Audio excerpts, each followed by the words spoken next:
माननीय supreme court ने मुझे 21 दिन की मोहलत दी थी।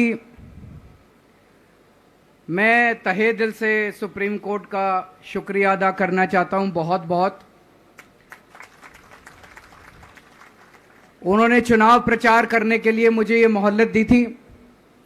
21 दिन कल पूरे हुए। अब यहां से मैं सीधा तिहाड़ जा रहा हूं। ये 21 दिन मेरे लिए बहुत विस्मरणीय है। मैंने एक भी मिनट खराब नहीं किया। रात दिन 24 घंटे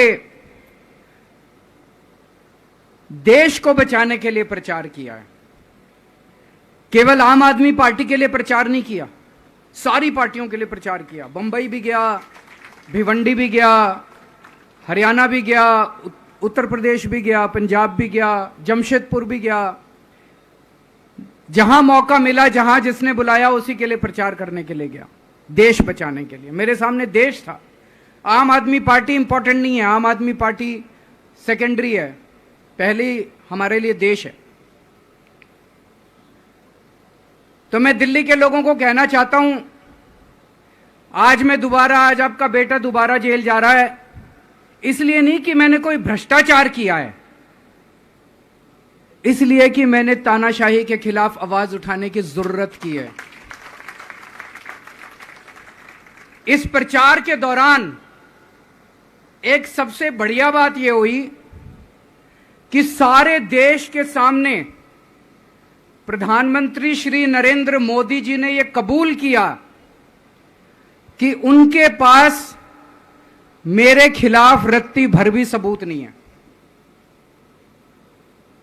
हम कहते थे ना, जब भी हमसे पूछा जाता था कि भाई ये कह रहे हैं 100 करोड़ रिश्वत ली, 100 करोड़ रिश्वत ली, वो 100 करोड़ कहां गया? 500 से ज्यादा जगह तुमने रेड मार ली, कहीं चवन्नी मिली हो, अठन्नी मिली हो, 1 रुपया मिला हो, कहीं हमने खर्च किया हो, कहीं कैश पड़ा हो, कहीं लॉकर में मिला हो, कहीं स्विस बैंक में मिला, कहीं चवन्नी नहीं मिली, तो पैसा कहां गया?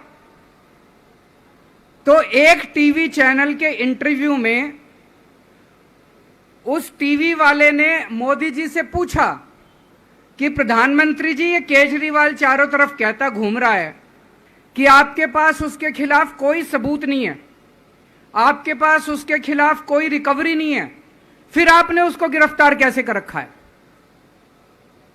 पता है प्रधानमंत्री जी ने क्या कहा? प्रधानमंत्री जी कहते हैं, मैं मानता हूं कि केजरीवाल के खिलाफ कोई सबूत नहीं है, मैं मानता हूं कि केजरीवाल के खिलाफ कोई रिकवरी नहीं है, क्योंकि केजरीवाल अनुभवी चोर है।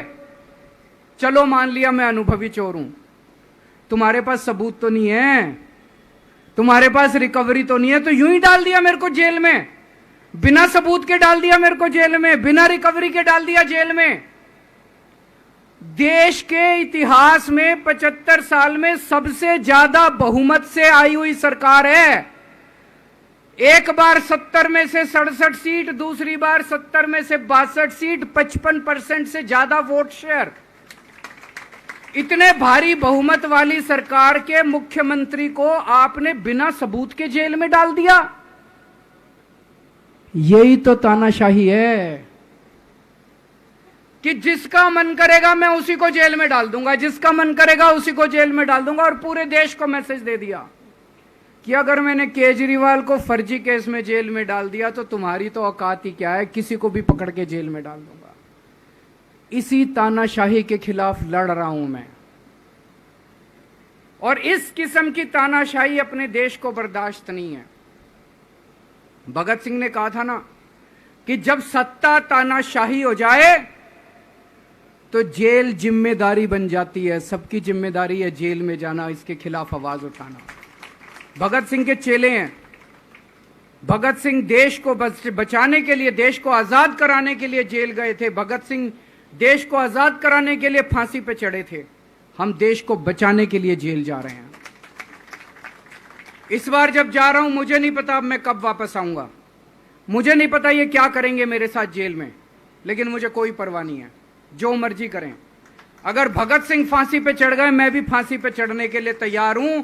मेरे शरीर का एक एक कतरा इस देश के लिए है, मेरे शरीर के खून की एक एक बूंद इस देश के लिए है, मेरे जीवन का एक एक पल देश के लिए। 4 तारीख को भी मंगलवार है। भली करेंगे बजरंग बली, करेंगे कि नहीं करेंगे? बोल बजरंग बली की। इनका नाश करेंगे, तानाशाहों का नाश करेंगे। अपने को किसी व्यक्ति विशेष से अपनी कोई दुश्मनी नहीं है, अपनी दुश्मनी तानाशाही से है। तानाशाही बर्दाश्त नहीं है अपने को। तो 4 तारीख को भी मंगलवार है और बजरंग बली का मेरे ऊपर, पार्टी के ऊपर बहुत आशीर्वाद है, देश के ऊपर बहुत आशीर्वाद है। मैं प्रार्थना करने गया था बजरंग बली को कि हे बजरंग बली, मेरे देश को बचा लो। अभी कल एग्जिट पोल आए हैं, मेरे से लिखवा लो, सारे एग्जिट पोल फर्जी हैं, बिल्कुल फर्जी हैं। एक एग्जिट पोल वाले ने राजस्थान में टोटल 25 सीट है, उसमें 25 में से 33 दे दिए उन्होंने बीजेपी को। ऊपर से आया होगा भाई बीजेपी को ज्यादा देने हैं, तो उसने कहा मोदी जी क्या याद रखोगे आप भी, आपको 25 में से 33 दे दिए। तो पूरा का पूरा फर्जी है, पूरा एग्जिट पोल फर्जी है। लेकिन असली मुद्दा यह है, इनको गिनती से 3 दिन पहले फर्जी एग्जिट पोल कराने की क्या जरूरत थी, यह समझने वाली बात है। मेरे को भी समझ नहीं आया। कई सारे लोगों की कई सारी बातें चल रही हैं। एक ये चल रहा है कि इन्होंने मशीनों का घोटाला कर दिया, लेकिन मैंने संदीप पाठक को भी बोला है और मैं सारे इंडिया गठबंधन की पार्टियों को बोलना चाहता हूं, अपने अपने काउंटिंग एजेंट को बोल दो, पूरी तरह से सतर्क रहे।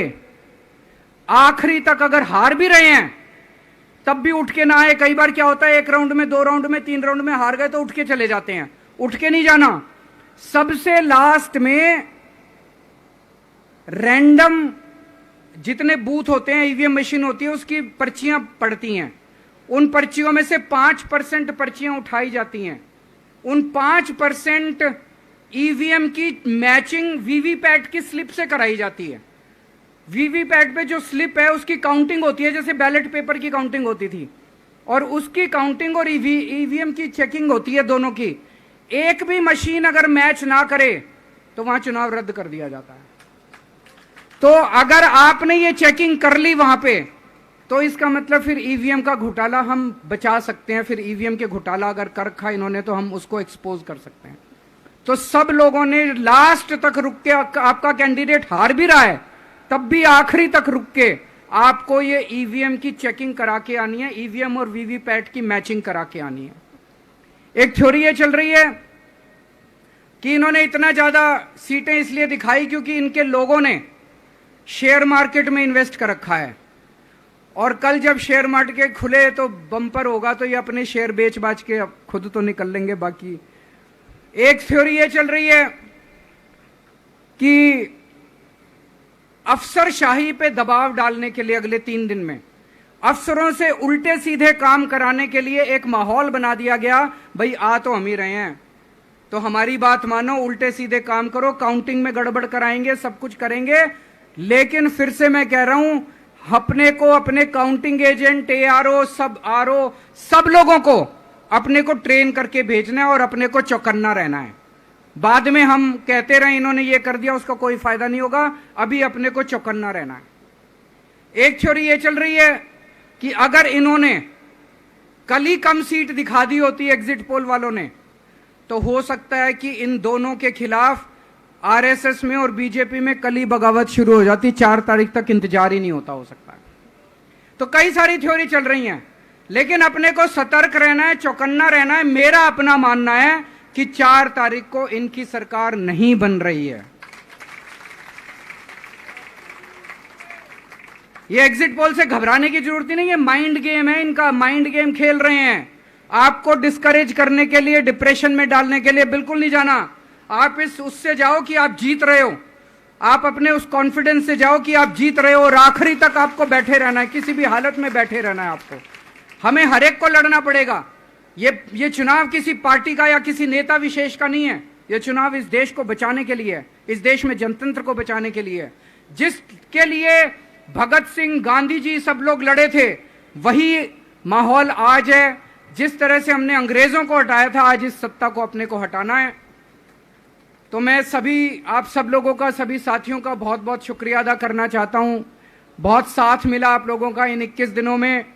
अब जब भी मैं लौट के आऊंगा फिर मिलेंगे आप लोगों से। तब तक के लिए अलविदा। सीएम फर्नीचर नांदेड़ लाए हैं आपके लिए शादियों में दिए जाने वाले फर्नीचर खास होलसेल दामों में और डिस्काउंट के साथ मजबूत और खूबसूरत लेटेस्ट डिज़ाइन वाले बेडरूम सेट सागवान और वुड बेस मटेरियल में दस्तयाब है। इसी के साथ sofa set, dining table, Godrej अलमारी, ऑफिस चेयर, ऑफिस टेबल वाजबी दामों में दस्तयाब है। एक बार ज़रूर तशरीफ़ लाएँ। हमारा पता है CM furniture and home appliances, famous function hall के पास, इलाही मस्जिद के सामने, माल टेकड़ी, देगलूर नाका रोड, नांदेड़। Mobile number 9923106277।